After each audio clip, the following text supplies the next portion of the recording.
Like this movie, it's as you'll see if you stay for the presentation, it's got its virtues and its flaws. It's also a movie about which more bilge has been written than almost any movie involving a major fictional character that I can think of. I've researched the movie over a period of many years, research that culminated in an interview with Herman Briggs himself, an interview that I would have conducted in 2002, but Briggs got food poisoning the day I was supposed to meet him, and I was due to fly back to New York the next day. So what I had to do was leave my list of questions to a friend who conducted the videotaped interview, from which a lot of this material was gleaned. And I should point out that the full article that I wrote about this movie appeared in the 5th issue of my magazine, Blood and Thunder, and it's also reprinted in 2 of the books that I have here, The Best of Blood and Thunder and Blood and Thunder's Cliffhanger Classic. So if you're inspired by this to read more about the movie, you can do so later while we set up here for the movie. Anyway, I'm going to go through this as quickly as I can so we can get to the movie. As Henry alluded to in his program, Burroughs was always dissatisfied with the movies made from his characters. Now, some of the Tarzan movies were actually reasonably faithful in the silent days to the books. Tarzan of the Apes was reasonably faithful. The serial Son of Tarzan was reasonably faithful. Tarzan the Tiger, despite its idiotic title, was a relatively meritorious adaptation of Tarzan and the Jewels of Opar. But in the sound era, we had Johnny Weissmuller and the Me Tarzan, You Jane, and of course, Burroughs detested that. He detested, I think, also, as Henry alluded to, the loss of control. He wanted to have some say in the way his character was depicted. But there was only so much he could do. The fact of the matter was, MGM paid very generous licensing fees. Burroughs also, unfortunately, suffered the humiliation of seeing an awful Tarzan serial, Tarzan the Fearless, in 1933, right after the first Weissmuller movie. That starred Buster Crabbe, and it was produced by a guy named Saul Lesser, and the circumstances behind the making of that film could be a separate discussion altogether. We'll omit that for the time being, but it plays into the general dissatisfaction that Burroughs had with the way Tarzan was portrayed on the screen. In 1934, Burroughs was approached by his old friend Ashton Deerholt with a proposal for producing Tarzan films that would be faithful to the author's vision. Now, Edgar and his wife Emma were acquainted with Deerholt and his wife, silent screen actress Florence Gilbert. They had known each other, I believe, since the late 20s. Florence, in fact, was friendly with Edgar's daughter Joan, whose husband was Jim Pierce, who played Tarzan and Tarzan and the Golden Lion, and then again, he and Joan played Tarzan and Jane on radio in the early 30s. Deerholt had produced and starred in a lot of cheapy westerns. He achieved some modest success in the mid-20s as a character named Pinot Pete. He often played heavies as well, being a very dark and kind of sinister-looking character. And he also played a hero in one serial billed as Richard Holt in a serial called Secret Service Saunders. But with the coming of sound, Deerholt remained mostly behind the camera. He was a freelance production manager first for First National Picture and later for RKO Radio. And while working for the latter studio, he wound up going to Latin America to supervise production and oversee the organization of exchanges, which were branch offices essentially where RKO products could be released to Latin American countries. He supervised the making of a picture there for RKO called Adventure Girl, the star of which was a young woman named Joan Lowell, who had written a book supposedly chronicling her real-life adventures. It turned out later that a lot of her adventures were fictitious, but she managed to do this picture, which was shot on location in Guatemala. This picture took advantage of some really spectacular locations. The Rio Dulce River, the picturesque city of Chichicastenango, and above all, the Mayan ruins at Tikal. Now, supposedly, this was a city, there were Mayan ruins over which the Spanish had built a city The whole thing was crumbling by the time Deerholt and his people got there, but it made for a very picturesque location for Adventure Girl. One of the characters in Adventure Girl was a Mayan princess, or a descendant of the Mayan princess, and this was played by a girl named Eula Castaneda. Now, I have to say I can't tell you with 100% certainty that that's the pronunciation or the spelling of her name, because I've seen it in several different sources and several different spellings. In any event, Eula, who was dark-haired, was somebody that Deerholt grew very fond of, and being thousands of miles away from his wife Florence, he kind of took up with her, and he had rather cordial relations with her, let's say. So much so that he decided to bring her back to California when Adventure Girl was finished. He and Florence had been drifting apart anyway, even though they had 2 children. Eula married Ashton when he divorced Florence. She became Eula Holt. That became her professional name. And amazingly, Florence consented to this. At the same time, Edgar and his wife Emma were not getting along. They divorced, and Edgar started seeing Florence.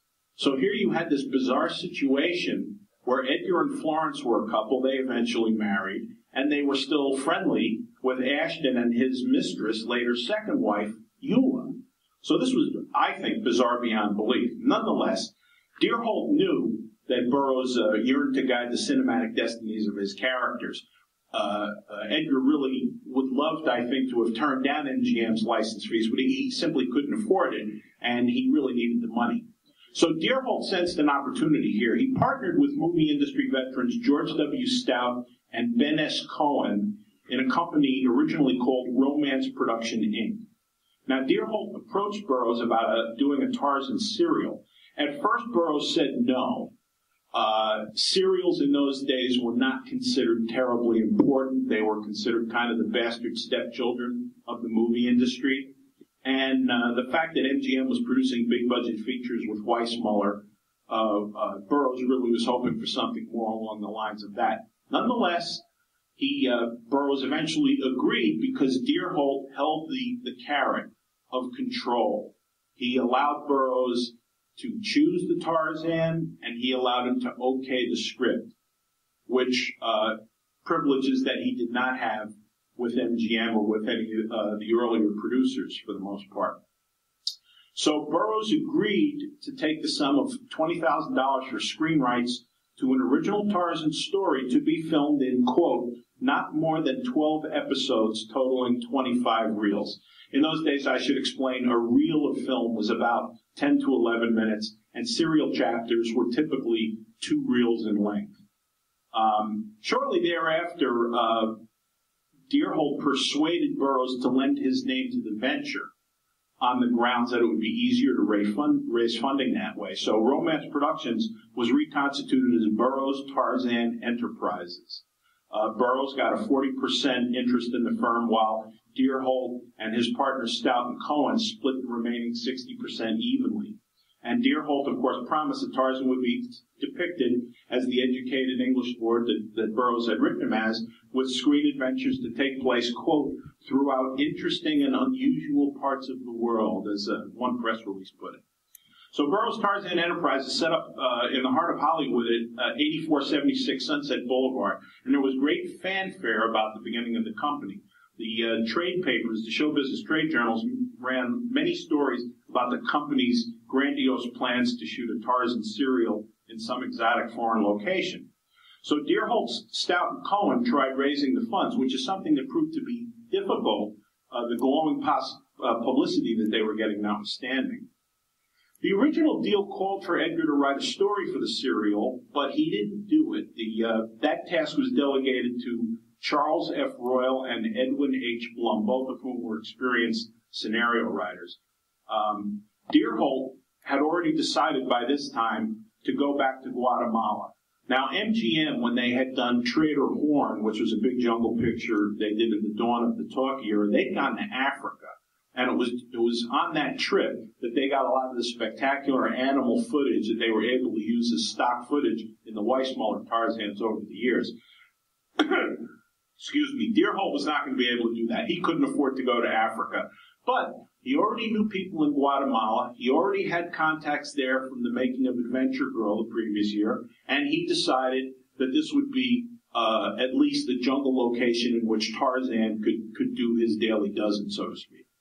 So he persuaded the screenwriters, Royal and Blum, to incorporate these authentic Guatemalan locations into their script. Now, according to the Erwin Porges biography of Burroughs that Henry held up before, Deerholt urged the Burroughs to write a book-length novelization of the script, which was to be titled Tarzan in Guatemala. But Burroughs did not want to do that. He did, however, approve the final script. By the way, in terms of Tarzan in Guatemala, Burroughs Tarzan Enterprises had trouble sticking to a title for this production.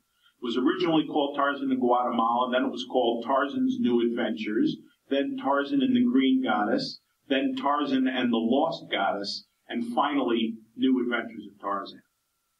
So in August, BTE, Burroughs Tarzan Enterprises, launched a highly publicized campaign to find a new movie Tarzan. So there were ads placed in local newspapers inviting would-be ape men to strut their stuff in front of Deerholt, Stout, and Cohen. And one of these advertisements captured the attention of a man who'd very nearly been cast as Tarzan when Metro made its first Johnny Weissmuller movie.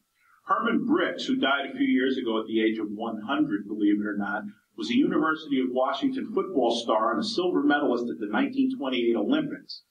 He had broken his shoulder shortly after testing for the role of Tarzan in 1931, when MGM was casting that first picture. Director W.S. Van Dyke, Woody Van Dyke, chose another Olympian, champion swimmer Johnny Weissmuller, and the rest, of course, was history. Brix remained a dedicated athlete, and he was a bit player. He was also newly married, and he was looking for a big break when he found out about the casting call for Tarzan. So Brix, when he spoke to my friend in 2002, he said this: "They held tryouts at the Los Angeles Athletic Club. Those of us who answered the ad ran around the track, did some physical things like climbing up ropes and whatnot, and we struck some poses. I didn't know any of the producers, but after I did my bit, they called me aside and asked me to stick around for a while. Eventually, they just came up to me and said, well, you're it." Just like that. Now, contrary to the publicity often cited in later books and articles, Burroughs himself did not personally choose Brix from a reported 100 applicants. Brix said, quote, "He approved me, but I was selected by Deerholt, Stout, and Cohen. After I got the part, I met Burroughs, and we posed together for some pictures. That was the only time I ever saw him." And as for the 100 applicants, supposedly, Brix said that when he went there, there were only, quote, a couple dozen guys in the tryout. So Deerholt, now having his Tarzan, filled out the supporting cast. His wife, Eula, became an exotic mystery woman. Frank Baker, an old pal of Deerholt's from the silent movie days of Pinot Pete, he became Major Martling, the archaeologist who leads an expedition to Guatemala. There were two juvenile leads played by Dale Walsh and Harry Ernst, neither one of whom had careers to speak of. Comedy relief was provided by a silent-era comic and one-time leading man, Louis Sargent. How much comedy you can judge from yourself. I don't think he's particularly funny. Now, here in the matter of the villain is where a lot of the real nonsense about this movie originates. It's been frequently reported by film historians and some Burroughs scholars that the villain part was originally given to somebody called Don Costello, who supposedly took ill during the early days of production and was replaced by Ashton Deerholt himself. This Costello mysteriously retained his billing on film and in publicity materials for the film. The problem with this story is there is no such actor. There never was. There was a character actor named Don Costello, but he wasn't working in films when Deerholt's Tarzan serial was cast. Now, Brix, when we asked him, he confirmed that neither a Costello nor a Costello worked with the company. Deerholt played the heavy from the beginning, and Brix said, quote, "As I recall, he planned on doing that character all along." So now they had a cast in place, they had a script, but they still didn't have the most important thing, the money. So they went to Edgar and said, look, we want to make this picture. We think it's going to be great. We think it's going to do justice to your character. You've read the script, you like it, but we need your help to raise the money. Burroughs was too shrewd himself to put up his own money. He did, however, obtain and personally guarantee a $50,000 loan from the Citizens National Bank of Los Angeles. Now, you have to bear in mind, even in 1934, during the Depression days, $50,000 was not a lot of money. The average major studio motion picture of A quality could cost anywhere from $200,000 up to even $1 million. So to film a 12-chapter serial, which would have a total running time of 4 hours, that really wasn't a lot of money. But because wages were so low in Guatemala, they could get local people there to help with the production. They could get extras for literally pennies a day. Deerholt obviously felt that they could do what they needed to do with that much money. So on November 28th, just days after the money was received, Tarzan in Guatemala, as it was still called then, commenced with wild animal scenes shot at the Selig Zoo in Los Angeles. Colonel William Selig was a movie pioneer, came from Chicago originally in the early silent days. He moved to Hollywood and became one of the first people to set up a permanent studio in Hollywood in the Edendale neighborhood. That was around 1911, 1912. His big claim to fame was he had a zoo which he rented out for jungle pictures. He had lions, tigers, chimpanzees, snakes. He had everything. Crocodiles. He had everything. You name it, he had it. The Selig scenes, which were shot at his zoo and at permanent sets at the zoo, were the only scenes in this serial that were actually shot in America. The rest of the serial was shot in Guatemala. On December 2nd, Deerholt and his company, actors and crew members alike, 29 people in all, went to Guatemala aboard the steamship Seattle. Now, not wanting to waste time during this obviously expensive trip, directors Edward Cull, who also doubled as one of the cinematographers, and Wilbur F. McGaw, who was another old crony of Deerholt's from the Pinot Pete days, they staged and shot scenes for the first chapter that actually took place on board this Guatemala-bound liner. And you will see, if you stay for the film, you'll see those scenes in the movie. The Deerholt expedition, as it was called, first ran into trouble when the Seattle tried to pull into port at San Jose, which was the main port of entry in Guatemala. The steamship was too big for that primitive harbor, and they had to drop anchor 3 miles offshore and then dispatch huge barges to carry the crew members and the equipment, ferry them to the mainland. The ship's derrick was thought to be strong enough to hold the heavy sound truck, which was the biggest single piece of equipment they had. This was a truck that had the mixing boards and all the sound recording equipment with all the tubes and everything to go in it. The derrick boom unfortunately snapped just as the truck was being lowered to the barge. Fortunately, nothing was broken except some easily replaceable tubes, but that gave Deerholt a rough time. The next challenge was getting the sound truck, the lights, and the cameras and the cast up to Chichicastenango, a picturesque city where numerous scenes were to be shot. The roads were steep and very poorly graded, and the speedy process was impossible. In fact, it took them nearly 18 hours to go just 100 miles. Director Edward Cull, in an article for the March 1935 issue of International Photographer, said, quote, "In some places the roads were so narrow that had we met an oncoming vehicle of any kind, one of us would have had to back up many miles or else, and it wouldn't be me. We had to pull the truck in low gear most of the way up, nearly 6,000 feet in altitude, with many stops to cool the engine, while second cameraman Ernie Smith sat inside the truck, holding his breath, hoping against hope nothing would be smashed." Now this, as it turned out, was just the beginning of the problems. Nearly 4 months was required to shoot the serial. Before the last scene had been taken, nearly every cast and crew member had gotten sick, some of them more than once. Ticks and sandflies got through the mosquito netting to feast on humans. Tropical storms battered the company with regularity, and during these, rain fell in such torrents that they couldn't do anything. They couldn't travel, they couldn't shoot, they couldn't do anything. Bricks told us later in 2002, quote, oh, it was something. We ran out of food, we ran out of water, we ran out of medicine, and we even got stuck in the jungle for a couple of days. It was pretty tough on everybody. The first casualty of shooting was co-director Wilbur McGaw, who was just not up to the rigors of location shooting. He failed to meet his old friend's expectations. Bricks said, quote, he was a misfit. He didn't understand what was going on around us. We weren't there in Guatemala more than a few days before Deerholt sent him home. After that, Eddie Cull continued directing in terms of the camera placements and the lighting, while Deerholt set up the mechanics of each scene. In other words, telling the actors, you stand here, you move over here. Bricks, as a matter of fact, didn't really like Deerholt, but he did respect him. Quote, he was the key to the whole operation, a very capable and resourceful guy. He wasn't a warm or endearing man. In fact, I thought he was pretty cold, actually. But he got the film made under very tough conditions. It isn't everybody that could keep a company together in those circumstances, but he did it. Shooting progressed slowly at first because cinematographers Cull and Smith were not certain that they were getting the proper light for their exposures. Cull said in that International Photographer article, quote, in spite of our thorough and advanced studies of light qualities in tropical lands, we found conditions more tricky than could have been imagined.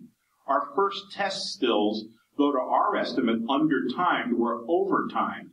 Then the actinic quality of the light in high places, 6,000 feet up in that clear and rarefied atmosphere, had us constantly guessing, the varying light quality being greatly different than conditions met in California in both high and low spots.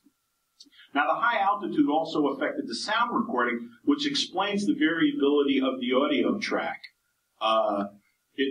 Sometimes the track kind of wobbles in and out. You're not really certain. The pitch of the voices is different from one take to the next.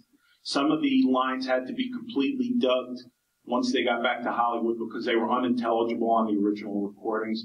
During production, 2 microphone booms were broken. The booms are those long things that they hold with the mics hanging down. And one of the microphones was smashed beyond repair. Screeching jungle birds constantly drowned out actors who were reading their lines. Take after take required for relatively simple scenes that would have been filmed with no difficulty at all in the controlled environment of a Hollywood studio backlot. Now, Edward Cull kept his cool. He treated cast and crew members with tender, loving care.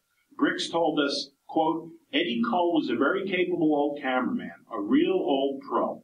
He was partially crippled, but he got the job done. In my opinion, he was one of the best people in the whole company. Now, these arduous working conditions forced Deerholt to make unanticipated compromises. The biggest one was that the complex script written by Royal, Blum, Ben Cohen, and an uncredited Basil Dickey finally got tossed out as the delays piled up. Bricks told us, quote, we had a script around 3 inches thick, but once we got down there, really got into things, I don't think I ever looked at it. A lot of what we wound up with was governed by where we were shooting that day. If we had a nice-looking spot with plenty of light, we'd set up the cameras, discuss the gist of what we might say and do, and then we'd go ahead and wing it. Now, this is a very important statement. It was one of the things that answered a lot of questions for me, because Bricks' answer explains the variance between chapter synopses prepared for what they called press books, which were books that were sent to the exhibitors, the theater managers, to help them publicize the serial. The synopses that you read in the press books are very different from the serial as released. And this is the reason why. Because the staff press writers were working back in Hollywood writing their synopses from the original script, which had been thrown out when they got to Guatemala. So that's the difference. For example, in the script, Eula Holt's character is supposed to be a secret agent who's pursuing smugglers. That entire subplot went by the wayside. Also, the script gave more prominence to the young lovers played by Dale Walsh and Harry Ernest. In the finished serial, they only appear in the early episodes, 1 through 4, and I think they have a few scenes in chapter 5. And then they're shown taking a steamship back to the States. Now, we asked Bricks, what happened? Why were these characters written out? And he said, quote, I wasn't a party to that decision. I just knew that all of a sudden they weren't there anymore. Now, no Tarzan story was complete without a lost city, and this serial was a dandy. Deerholt had shot scenes for Adventure Girl in the ruins of Tikal, which I mentioned before. That was an old Spanish city built atop the ruins of an ancient Mayan village. You'll see it in the movie. It's really quite spectacular, much better than anything that, I shouldn't say better, but certainly the equal of anything Hollywood people came up with on sound stages. And there were catacombs, tunnels under the city, and they actually got down there with their cameras. These sequences were pretty tough on Bricks, who, unlike some Tarzans, actually did run around without footwear, and he cut his feet to ribbons. But that was only part of the physical punishment that he endured during the scenes in Tikal. Local natives, who really were descended from Mayans, were hired to play the lost city's denizens for 5 cents per day. That was the basic rate. If you were milling around, you got 5 cents a day. But if you fought Tarzan, if you had contact with the star, you got 20 cents a day. And the natives who were vying for inclusion in those scenes felt obligated to prove themselves worthy of the higher wages. So they beat the crap out of Bricks in every shot, calling for hand-to-hand combat. Bricks was pummeled by an avalanche of these natives, and you can see that in the film. He said it afterwards. He said, I was pretty badly banged up after doing those scenes. My skin was rubbed raw all over. You'll also see the requisite white goddess that every jungle film's lost city has to have. And you will also notice that far from being a glamorous Hollywood type, she is, shall we say, not exactly prepossessing. Turned out that she was played by a woman named Jackie Gentry, who was actually the wife of the trainer of Jiggs, the chimpanzee, who played Nekima, Tarzan's friend. Now, I don't know whether she was cast in the role from the beginning, or if they realized when they got to Guatemala, wait a minute, we don't have a blonde, and blondes are scarce in Guatemala. So she was probably pressed into service at the last minute. Bricks couldn't remember one way or the other. Anyway, on February 25th, 1935, with another month of principal photography scheduled, Citizens National Bank, the note came due. That's the $50,000 note that Burroughs personally guaranteed. Burroughs got an extension, and it still wasn't enough. Burroughs Tarzan Enterprises had to raise additional funds. Now, they did this by securing payment guarantees from regional distributors. Independent productions did not have access to the major studio distribution networks. Major studios had branches in all the major cities of the country, and they would ship their prints to theaters. They all had these different territories. Independent producers, independent companies like Burroughs Tarzan, they didn't have branches everywhere in the country. So they had to rely on sub-distributors who would take the rights to the film in a certain geographical area. So one guy might have New York, New York State, New Jersey, part of Connecticut. Another guy might have Maryland, Delaware, et cetera, et cetera, et cetera. So what happened was, by telling these people, hey, we got this Tarzan thing and it's going to knock your socks off, they were able to get guarantees, which they could then go back to the bank and say, look, this guy's going to pay us X number of dollars for the right to exhibit this film in his territory. So they raised some money that way. But during this time, things were so tight that Bricks was upset to find out that his wife back in Hollywood had not been receiving his salary checks on a regular basis. Now, he had said, obviously, there was nothing he was going to do with the money in Guatemala. So he said, you'll send my checks every week to my wife, and she'll use it to live on. And apparently, she had some tough times while he was in Guatemala. But anyway, finally, Deerholt and Cole had enough to complete the production and pay their bills, although they were not able to shoot everything they had originally anticipated on shooting. Finally, in late March, the Deerholt expedition pulled up stakes and sailed home.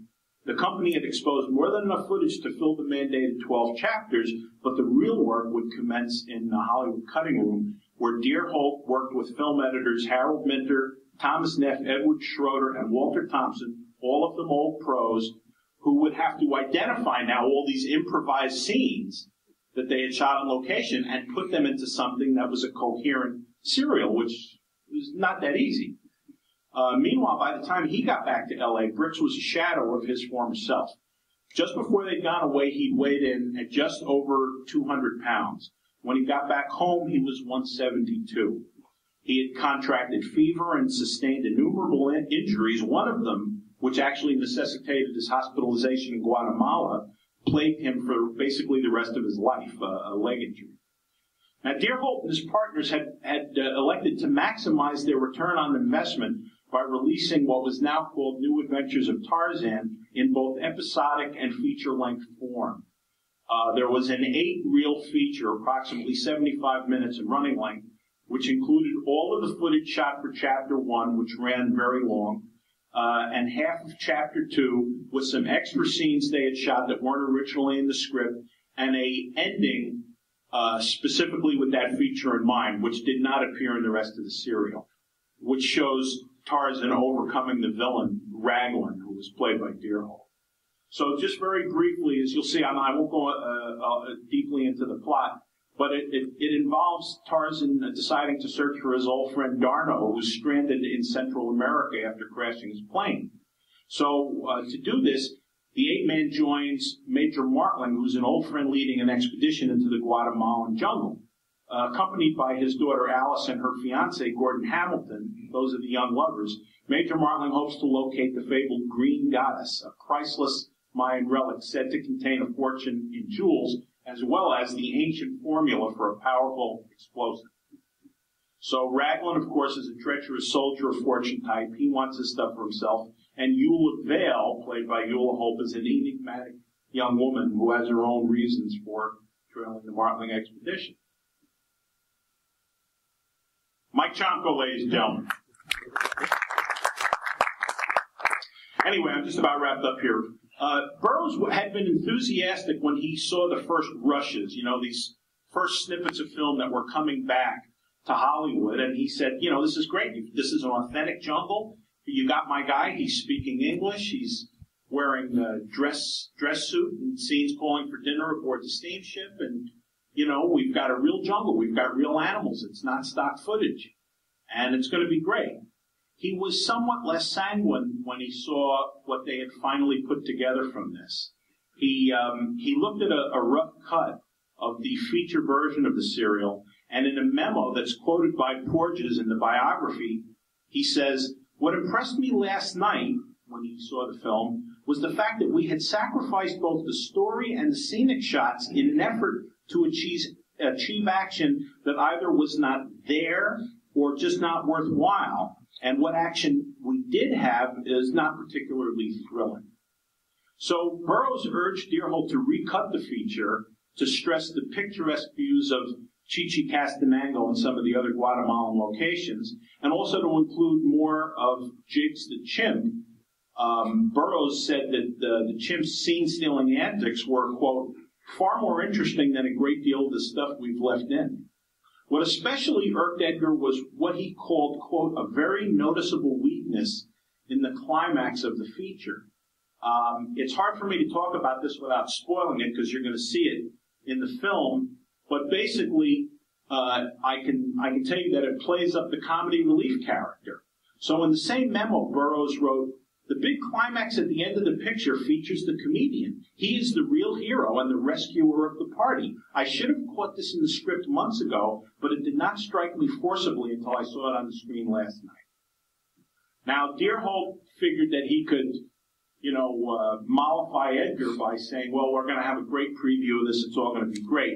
He had a preview screening in Pasadena in April, and he was stunned by the poor reaction it got. Now, you have to bear in mind, the audiences by this time had already seen the first two Weissmuller films, Tarzan and His Mate, Tarzan the Ape Man and Tarzan and His Mate, which were far more spectacular. So Deerholt wrote to Burroughs in a memo, the reaction was most unfavorable. It was a body blow. So, in closing, I want to say there's no denying that New Adventures of Tarzan is inferior to Metro's Tarzan pictures. But Deerholt's efforts should not be judged by the same standards that you would apply to Tarzan and His Mate, which, after all, underwent extensive reshooting over a period of many months and cost well over $1 million, which was a fortune in those days. What I like about Deerholt's serial, and again, this is something that it's a very subjective thing, it's got a quality none of the MGM Tarzans ever achieved, not even the best of. It's got authenticity. The beautiful arch at Chichicastenango, the forests lining the Rio Dulce River, the ruins of Tikal, The hundreds, literally hundreds of natives that are used for extras. These are not natural. These are natural wonders. They're not Hollywood confections. The extras are not, from downtown Los Angeles responding to a casting call. They're honest to goodness Guatemalan natives. Many of them actually descended from the ancient Mayans. The stock footage there is no stock footage. They're the real deal. The flora and fauna of the area you are going to see. And same thing for the authenticity of Brix's athletic feats. I mean, he was a wonderfully built guy, and you could actually see him as somebody who could survive in the jungle, unlike some of the later Tarzans who, couldn't survive anywhere outside Muscle Beach. Being ripped does not mean you could run up and swing through the trees and fight lions.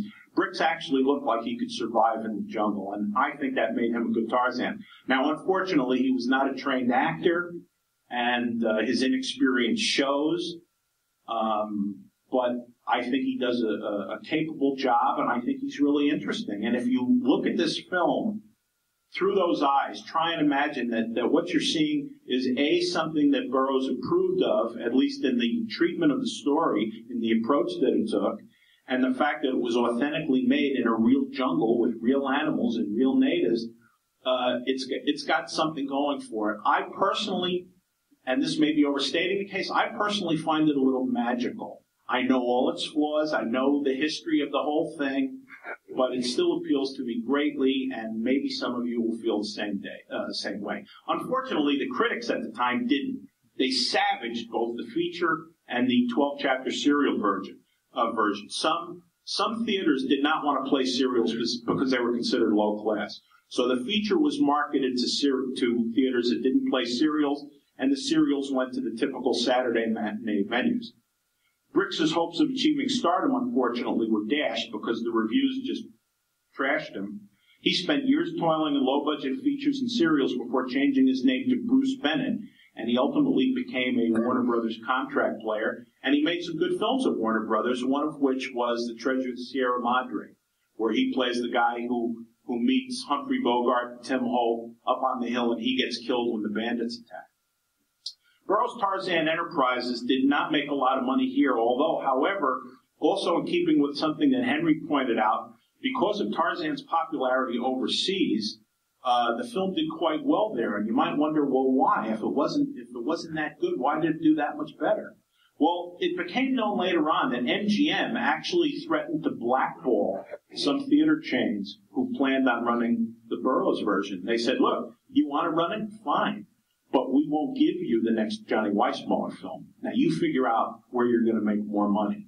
So most of the theater chains capitulated. So the film was kind of blackballed here. But MGM didn't have the same power in Europe that they had here in the United States. Consequently, the film did extremely well in Europe, and it was in circulation there for many, many years.